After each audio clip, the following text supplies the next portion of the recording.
আসসালামু আলাইকুম, কেমন আছেন সবাই? দেখেন কোথায় গেছিলাম, বড়াইয়ের বাগানে।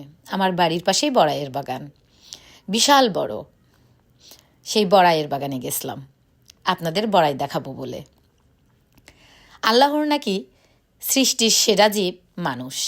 এই মানুষের জন্য আল্লাহ কত না কি নিয়ামত দিয়ে রেখেছেন এই পৃথিবীর উপর। বড়াইয়ের গাছগুলো এত ছোট যে নিচু হয়ে হয়ে যাওয়া লাগতেছিল।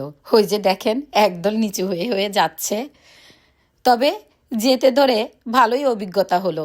এই দিক দিয়ে কাটা লাগে, ওই দিক দিয়ে কাটা লাগে, সেই কি অবস্থা।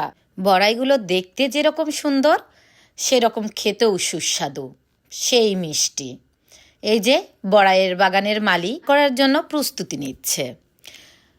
আগামীকালের তরকারি কেটে রেখেছে।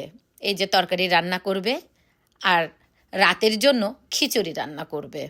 ওনার কাছ থেকে জানতে পারলাম 6 বিঘার উপর নাকি এই বড়াইয়ের বাগান, 1100 নাকি গাছ আছে।